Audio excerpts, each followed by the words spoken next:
especially if you're in a super flex league, you have drafting 2 QBs. So, you hope CJ Stroud would be popular name coming up in the fantasy rumor mill in the next months. Don't think it. Wait for him to follow you. I think that a lot of people are want to swing for the fences, get guys like their Josh Allens, Lamar Jacksons, Patrick Mahomes, who we'll get to in a little bit. But CJ Stroud will still be there. I promise you guys. I think that he's still someone a lot of people are a little wary about. Can he replicate what he did last year, next season? But I still think he is going to be one of the guys to watch at the QB position in terms of fantasy.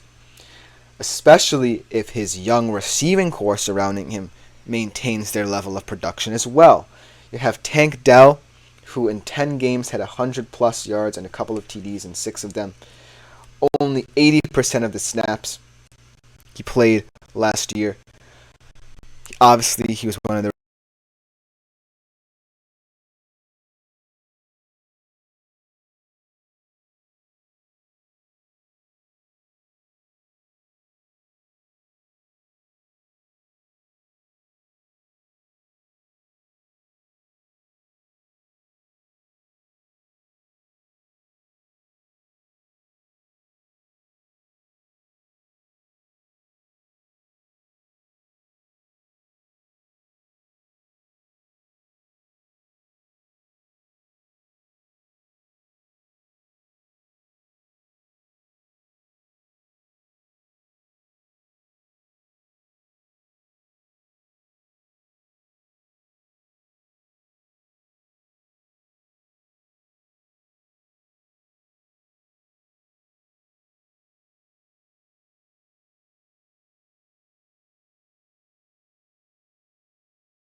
receivers who came down with injury, but Tank Dell, looking for him to be the breakout star. Obviously, you have guys Nico Collins, who had a 1,000-yard year last year, and Noah Brown, who had a breakout campaign, who Stroud can rely upon. But Tank Dell is the guy, in my opinion, that I think the Houston Texans are really going to focus on in his growth because of the fact he adds some speed, he adds some red zone ability.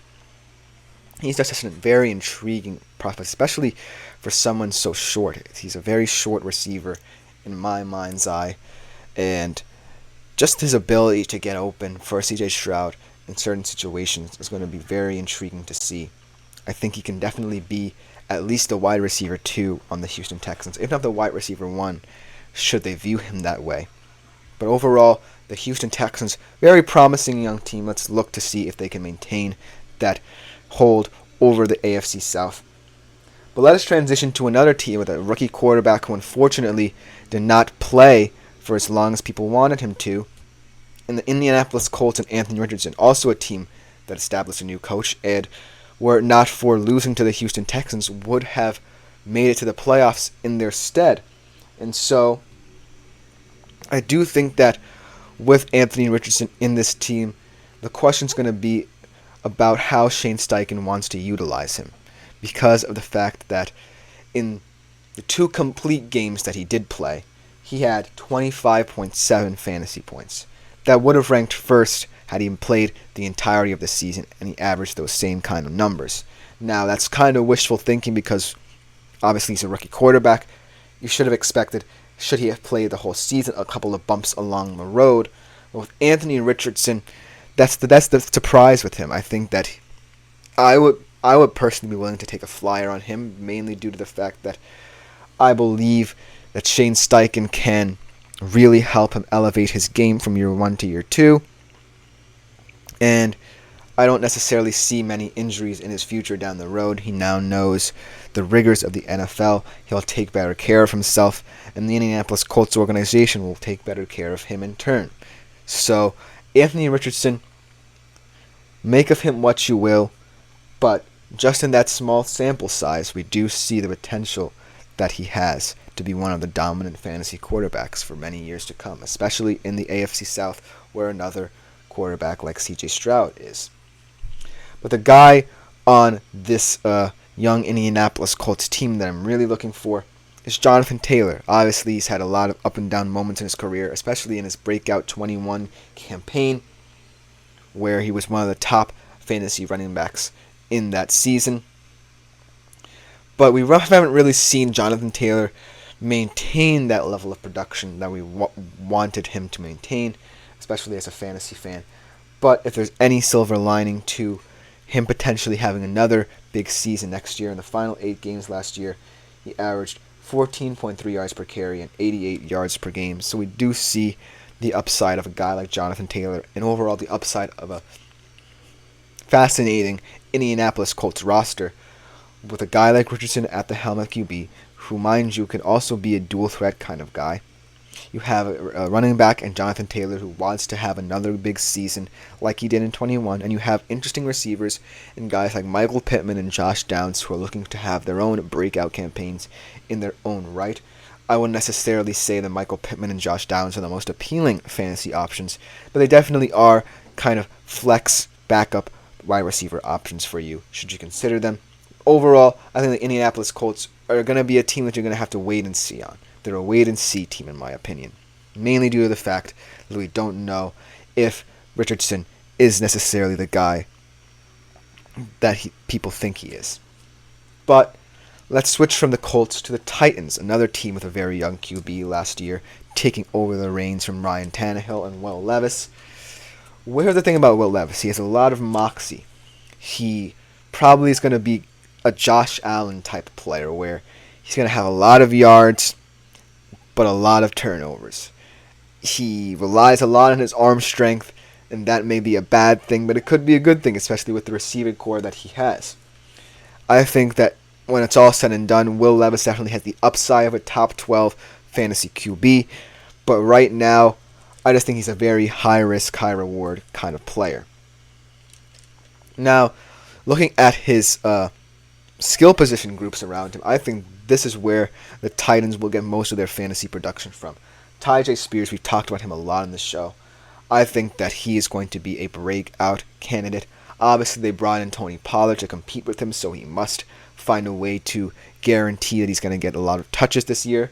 But Tyjae Spears, look for him to have a fantastic second season in the NFL. I think that, especially now that Derrick Henry is gone, and no matter whether or not Tony Pollard emerges as the number 1 running back in that situation, Tyjae Spears, look for him to have at least a couple of touches and a couple of TDs this year. And then, obviously, Calvin Ridley and Hopkins is their new duo, both ranked inside the top 20 in targets last year. So, as you can see, Will Levis definitely has a lot of go-to options. They brought in Calvin Ridley from the rival I'm going to talk about next, the Jacksonville Jaguars, to pair with DeAndre Hopkins. And we'll have to see how Will Levis can handle that wide receiver core, because both of them definitely want a lot of touches, as we can see by the reflection in their stats in terms of targets. So that whole dynamic is going to be very intriguing to watch, especially with a still very young quarterback in Will Levis. But I see a lot of high upside with this Tennessee Titans team. There's a lot of risk that goes with picking this Titans team and any of their players, but I still believe that they are a team to look out for in fantasy. And then last but not least, the Jacksonville Jaguars, a team that kind of collapsed on the road, mainly due to some poor play and poor decision-making from Trevor Lawrence last year. And it's kind of reflected in the way people view him in fantasy. Trevor Lawrence still is without a season over 18.3 fantasy points per game. That's a very worrying stat for someone of T-Law's caliber, someone who a lot is expected of, especially after people were saying he was the best quarterback prospect since Andrew Luck. So We'll have to see if T-Law can put up with the pressure. There's going to be a lot of weight on his shoulders. He doesn't necessarily have a number one go-to receiver anymore, as Calvin Ridley has gone out the door to the Tennessee Titans.